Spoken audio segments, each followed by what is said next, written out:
Bonjour. Comme je le dis toujours, première des choses, invitons l'auteur de la vie, Yeshua, Jésus-Christ de Nazareth. Ô Yeshua, Jésus-Christ, nous ne pouvons rien faire sans toi, car je suis un simple vase, un vase que Dieu utilise pour apporter la lumière.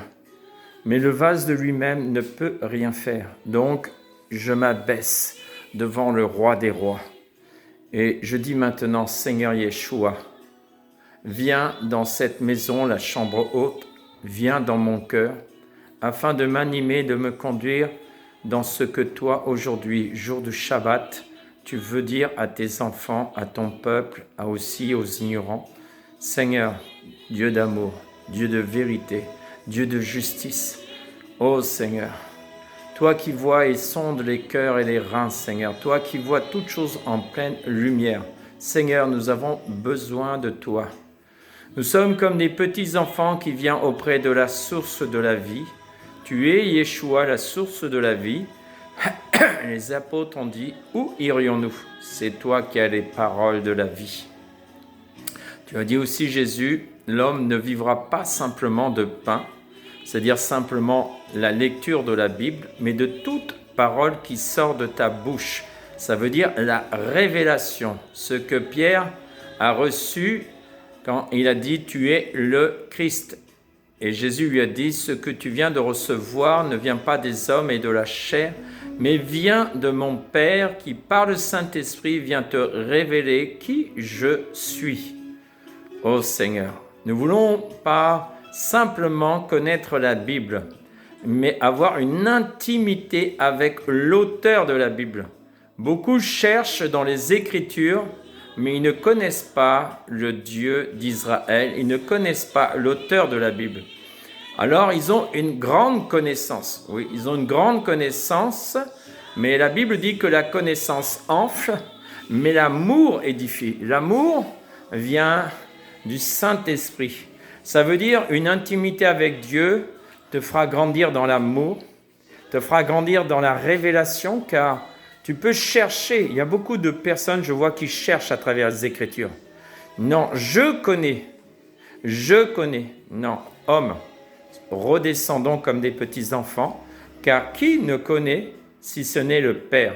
Et c'est le Père qui va révéler le Fils dans nos cœurs. C'est-à-dire, si ce n'est pas le Père qui te révèle le Fils, la parole faite chair dans ton cœur, ça veut dire que ce que tu reçois ne vient pas de Dieu. Ce que tu reçois ne vient pas de Dieu si ce n'est pas le Père qui te le révèle, le Fils, dans ton cœur. Comprenez? Si ce n'est pas le Père qui te le révèle, c'est qui te révèle? Comprends une chose. Donc aujourd'hui, beaucoup de personnes cherchent dans les Écritures, mais n'ont pas compris que les Écritures étaient le chemin qui conduisait au Père. C'est-à-dire la parole va t'amener dans la présence du Père à connaître le Père. Ça veut dire être un élu, être un ami, être un fils de Dieu. Et la Bible dit que toute la création attend à entendre la révélation des fils de Dieu. Là, on ne parle pas du Fils de Dieu, mais des fils de Dieu. Ça veut dire des élus. Toute la création aspire à entendre la révélation des fils de Dieu. Au nom du Seigneur Jésus-Christ, tout esprit d'irritation qui vient m'empêcher de parler au nom de l'Éternel, je le chasse et je le lie dans les lieux arides. Esprit d'irritation, tu as été vaincu à la croix de Golgotha. Donc maintenant, au nom de Yeshua, tu arrêtes. Vous voyez, les esprits viennent toujours nous combattre, mais ils sont déjà vaincus à la croix de Golgotha. Merci Seigneur pour ta présence, merci pour ton amour, merci Seigneur. Qu'est-ce que tu veux aujourd'hui parler Seigneur? Qu'est-ce que tu veux nous faire comprendre Seigneur? Seigneur, qu'est-ce que tu veux communiquer Seigneur à ton peuple? Qu'est-ce que tu veux leur montrer, Seigneur? Vous savez, autrefois, les hommes et les femmes cherchaient Dieu, mais le cherchaient dans la loi. Ils cherchaient Dieu dans la loi. Et la loi ne sauve personne, comme j'ai dit. Ce que Moïse avait reçu, c'était pour montrer que tout homme était pécheur. Et l'ancienne alliance représente quoi? L'ancienne alliance représente simplement l'arbre de la connaissance du bien et du mal. Vous savez ce que Dieu avait dit dans l'Éden? Tu ne mangeras pas de l'arbre de la connaissance du bien et du mal, car le jour où tu en mangeras, tu mourras certainement. Et oui, effectivement, l'arbre de la connaissance du bien et du mal ne nous amène pas à la vie, mais à la mort. Donc ça veut dire que quand nous mangeons l'ancienne alliance, c'est pour que le péché meure en nous. Ça veut dire que l'arbre de la connaissance du bien et du mal veut nous révéler que ce que Ève avait reçu, donc l'esprit de mensonge et après de séduction et toutes sortes d'esprits qui étaient rentrés dans sa vie, la loi n'amène pas à la vie mais à la mort. Et Yeshua, donc la nouvelle alliance, par la grâce, nous amène à la vie. Mais pour venir à la vie, nous-mêmes, nous devons reconnaître nos péchés, c'est-à-dire reconnaître que nous sommes des pécheurs. Vous voyez, aujourd'hui, quand je regarde le monde, nous sommes tous nés dans le péché, nous sommes tous nés dans le mensonge du diable. Mais tant que nous ne voulons pas reconnaître nos torts devant l'Éternel, moi je vois aujourd'hui des gens, comment tu veux sortir des ténèbres si tu crois toujours au mensonge du diable? Explique-moi.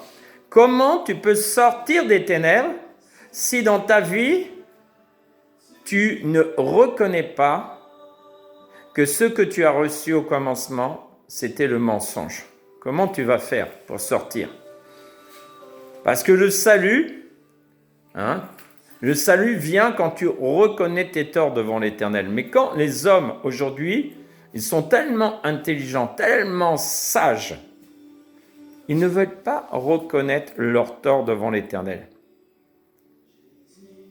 Comment faire? Il faut redevenir comme des petits enfants et venir auprès de Dieu, la source.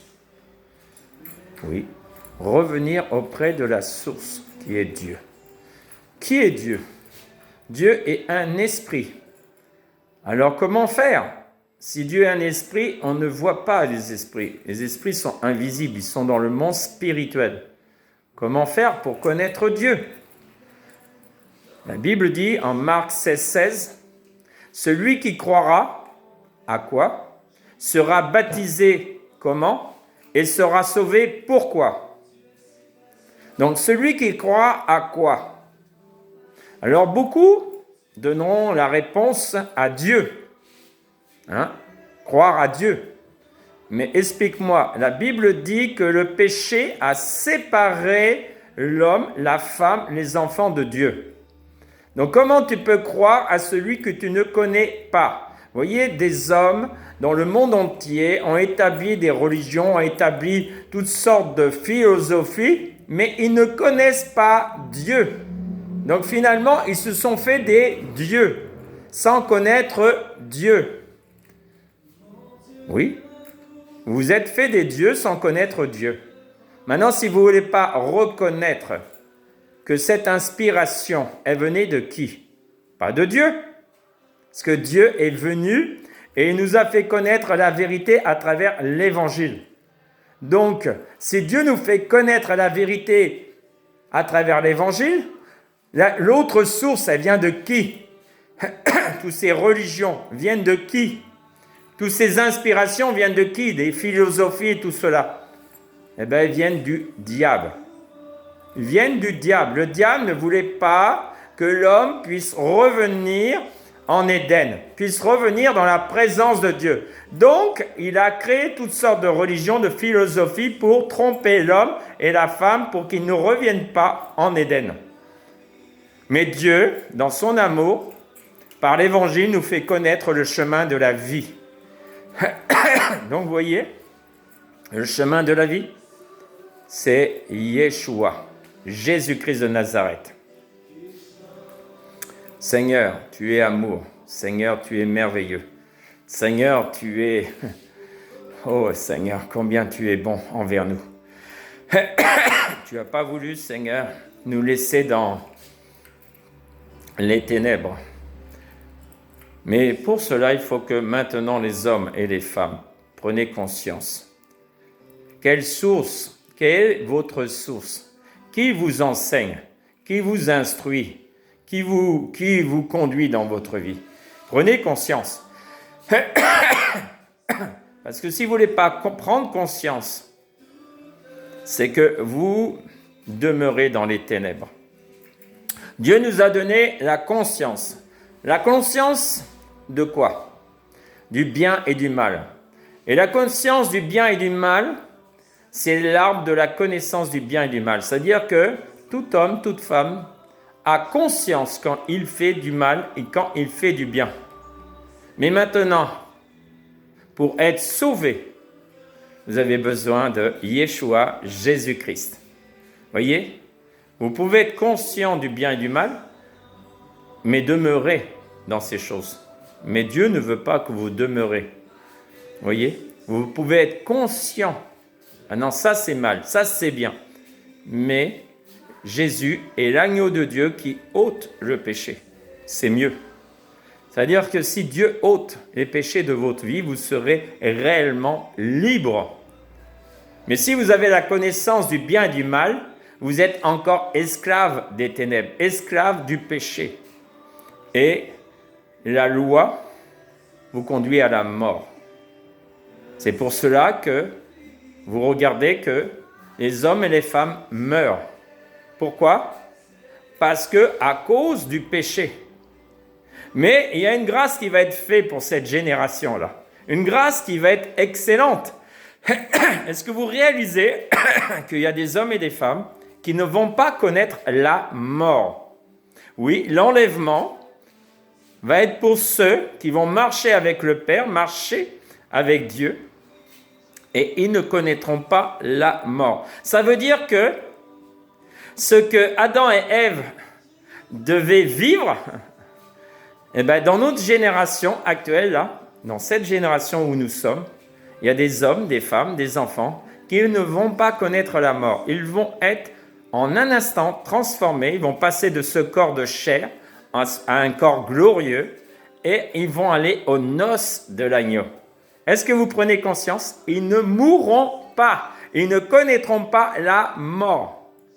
Oh, à cause de quoi? À cause que Jésus-Christ les a rachetés de leurs péchés et à cause qu'ils ont été honnêtes. Ça veut dire ils n'étaient pas hypocrites. Vous savez, il y a des hommes et des femmes, vous les écoutez de leur bouche, vous voyez ce qui sort de la bouche, c'est contraire à ce qui est dans leur cœur. Oui. Ça veut dire dans leur cœur, ils pensent une chose, mais de la bouche, ils disent autre chose. C'est ce qu'on appelle des hypocrites. Ça veut dire qu'ils ne disent pas la vérité. Ah oui. Mais je vous dis, les hypocrites, attention, vous passerez dans la grande tribulation, les hypocrites. Vous savez, il y a des gens sur la terre, ils te regardent et ils te disent, j'ai vu dernièrement, ne l'écoutez pas. Pourquoi ils veulent que vous n'entendez pas la vérité?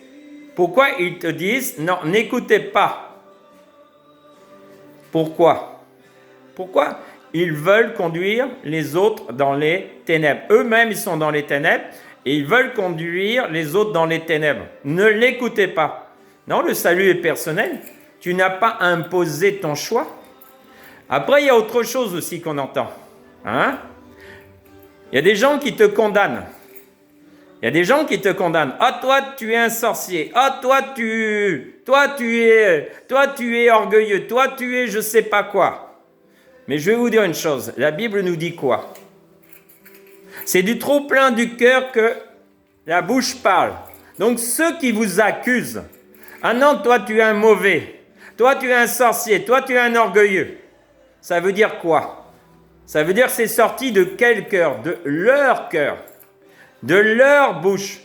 Ça veut dire repentez-vous ceux qui disent ça, parce que finalement, vous accusez les autres, mais c'est ce que vous avez dans votre cœur. Ça veut dire c'est ce que vous êtes. Quand vous dites à l'autre, tu es un orgueilleux. Non, c'est tu es un orgueilleux. Quand tu dis c'est un sorcier, non, tu es un sorcier. Quand tu dis à l'autre personne, tu es un lâche, non, tu es lâche. Parce que c'est sorti de votre cœur. Et Jésus, il n'était pas venu pour condamner, il était venu pour sauver. Donc vous voyez, tous ces hommes et ces femmes-là qui vous accusent, l'accusateur c'est qui? Qui venait accuser nos frères et nos sœurs devant le trône de gloire? Le diable. Donc ça veut dire qui accuse. Donc comprends, si tu accuses les autres, repens-toi. Repens-toi. Reconnais tes péchés dans ta vie. Au lieu d'accuser les autres, reconnais tes péchés dans ta vie, humilie-toi, demande pardon à Dieu et Dieu te sauvera. Comprenez? Non, il y a trop de personnes qui disent « je sais ». Je sais. Non. Je vais vous dire une chose. Celui qui peut savoir, c'est celui qui est en communion avec le Père. Je vous dis une chose. Quand vous écoutez le Père, ce qui sort du cœur du Père, c'est vérité, justice, amour. Donc celui qui est en communion avec le Père connaîtra la vérité. Ce n'est pas parce que tu lis la Bible que automatiquement tu es dans la vérité. Non. Ce n'est pas parce que tu as le Saint-Esprit que tu es dans la vérité. C'est faux. Combien attriste le Saint-Esprit? Combien ont attristé le Saint-Esprit? Combien ne laissent plus le Saint-Esprit agir dans leur propre vie? Combien? Combien? Et je dis, ah non, moi je me suis fait baptiser, j'ai reçu le Saint-Esprit, je suis un enfant de Dieu. Non, ça ne te suffit pas de dire, j'ai reçu le Saint-Esprit, je suis un enfant de Dieu. Non. Reconnais tes fautes dans ta vie. Quand Dieu moi-même me parle en direct et dit, Jean, là, dans ta vie, demande-moi pardon. Je ne cache pas mes fautes devant l'Éternel. Non. David ne cachait pas ses fautes devant l'Éternel. Quand il réalisait qu'il avait commis un péché, il venait devant Dieu, pardonne-moi. Pardonne-moi, papa.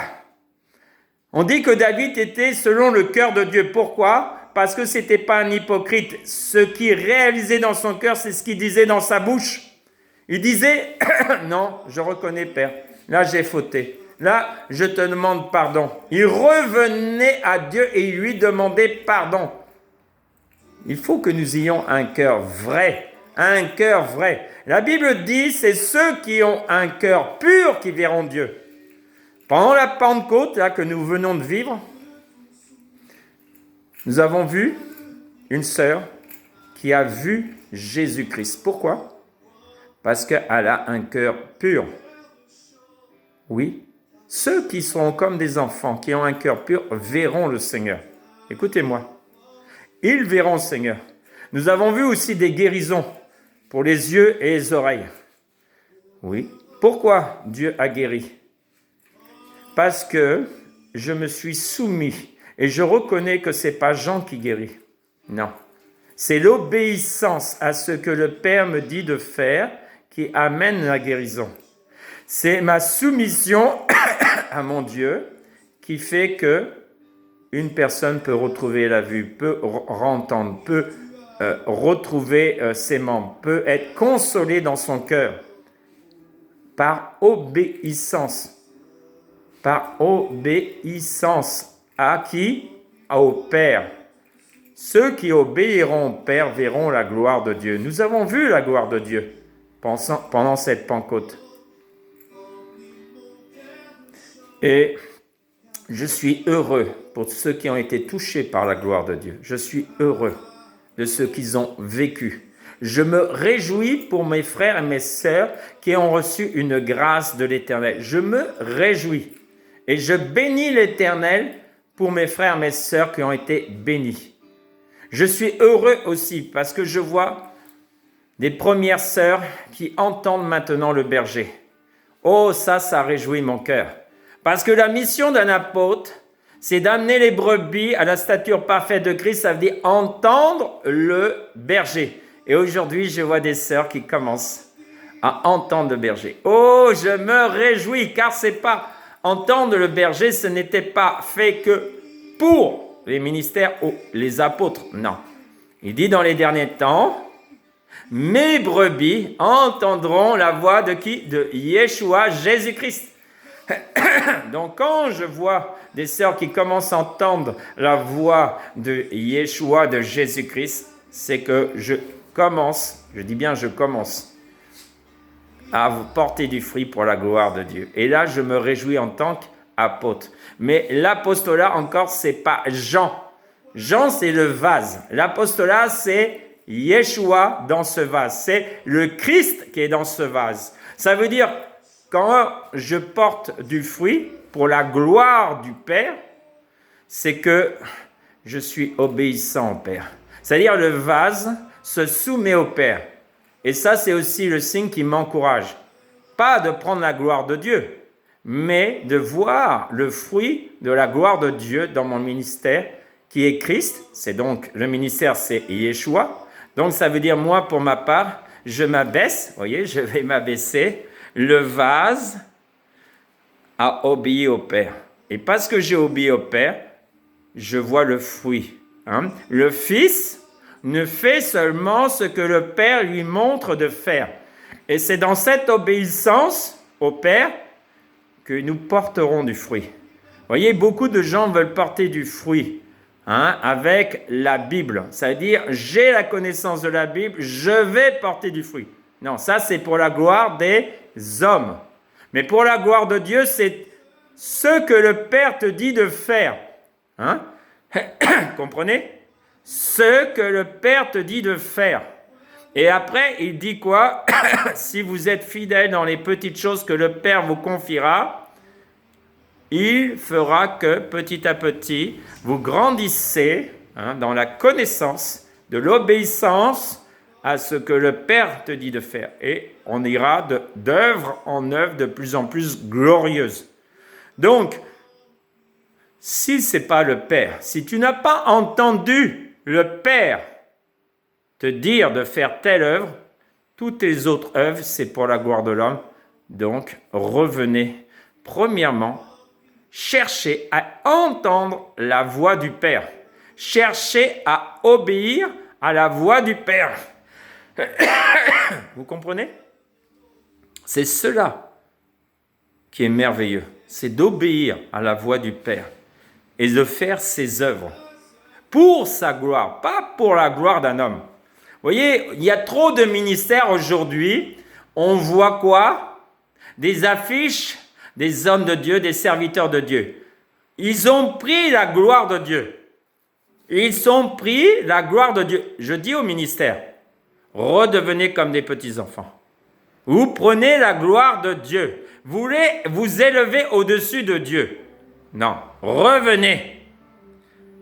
Présentez l'œuvre du Christ. Présentez et obéissez à l'œuvre du Père. Alors, vous serez heureux. Alors que vous glorifierez le Père. Pas votre vie. Pas pour vous faire un nom. Non. Pour élever le nom qui est au-dessus de tout nom, Yeshua, Jésus-Christ de Nazareth. Le seul nom qui est élevé au-dessus de tout. Donc vous les hommes, les ministères, baissez, baissez. La Bible dit sinon, ceux qui veulent s'élever là, tous ceux qui veulent s'élever, Dieu vous abaissera. Et tous ceux qui vont s'abaisser comme des petits-enfants à obéir au Père et faire l'œuvre du Père, Dieu vous élèvera. Mais pour sa gloire, pas pour vous faire un nom, pas pour... Non. C'est pas vous qui êtes mort, c'est pas vous qui êtes mort à la croix de Golgotha. C'est Yeshua, c'est Jésus-Christ. Donc, ne prenez pas la gloire de Dieu. Soyez des simples instruments qui accomplissent la volonté du Père. Alors, Dieu se réjouira et Dieu vous bénira. Car la Bible dit celui qui fait l'œuvre du Père, recherchez premièrement le royaume et la justice et toutes choses vous seront données par-dessus. Comprenez? Ne cherchez pas la gloire des hommes. Cherchez la gloire de Dieu. Cherchez à obéir. Donc, commencez à entendre la voix du Père. Comment on fait pour entendre la voix du Père? Je vais vous expliquer.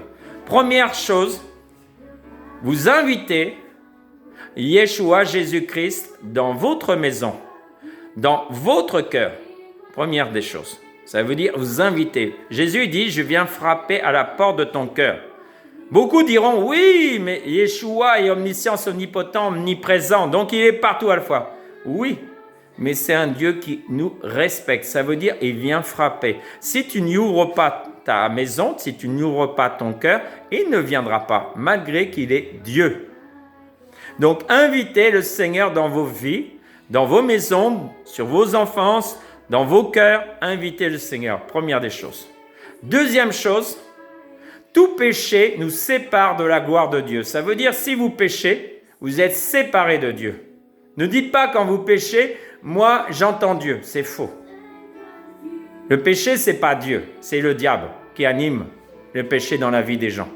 Donc, ne dites pas, je pêche et c'est Dieu qui me parle. Faux. Repentez-vous. Repentez-vous. Reconnaissez vos péchés dans vos vies.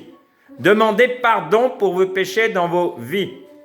Revenez avec l'humilité devant Dieu, reconnaissant vos fautes. Donc, deuxièmement, nous pouvons accéder au Saint des Saints que si nous reconnaissons nos péchés et que nous demandons pardon, alors le sang de Jésus-Christ nous purifie de tout péché. Deuxième chose. Troisième chose, il faut chasser l'auteur des péchés, c'est-à-dire les mauvais esprits. Prenez autorité et chassez les mauvais esprits que le Père vous montrera pour, si vous faites un nettoyage spirituel des mauvais esprits, d'accord, vous les chassez, c'est là que vous comprendrez que l'atmosphère va changer. Puis, la dernière, c'est avoir un cœur pur. Qu'est-ce que tes yeux regardent? Qu'est-ce que tes oreilles entendent? Qu'est-ce que tes yeux voient?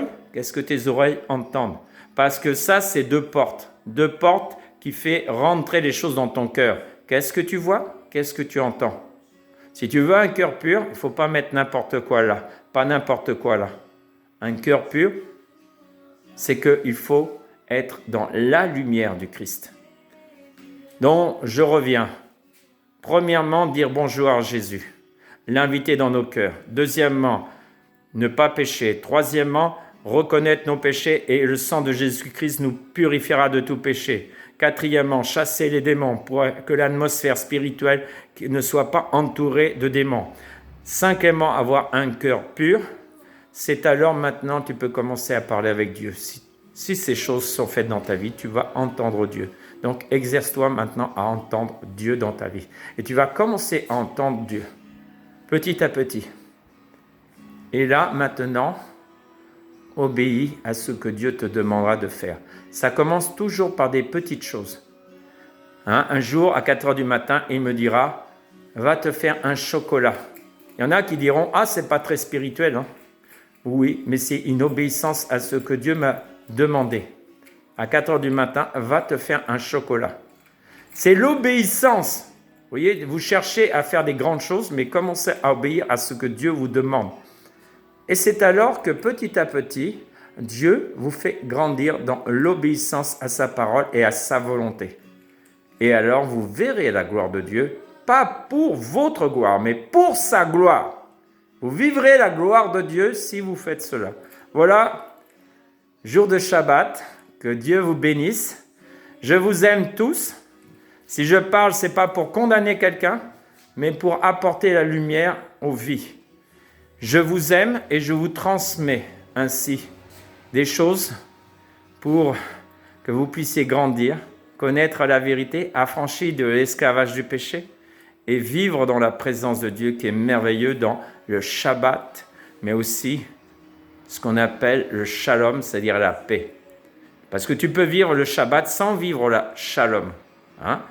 Mais si tu es obéissant, Si tu es dans la vérité, tu vivras le shalom.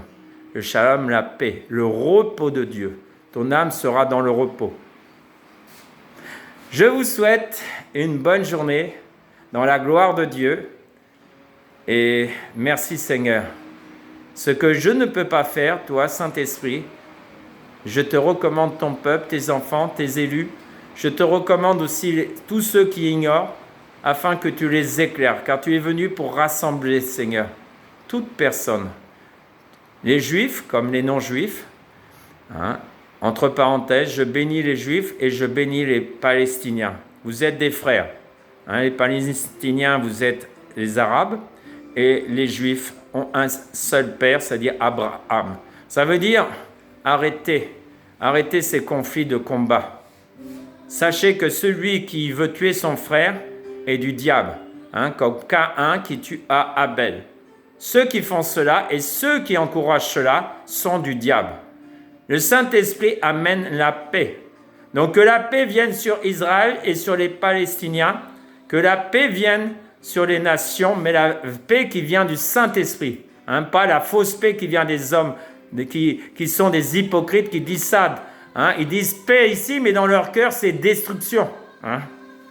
Donc, recevez la paix. Je vous laisse ma paix, je vous donne ma paix, a dit Christ. Alors, recevez la paix dans vos cœurs, dans vos âmes. Au nom de Yeshua, au nom de Jésus-Christ, je vous bénis ainsi. Bonne journée.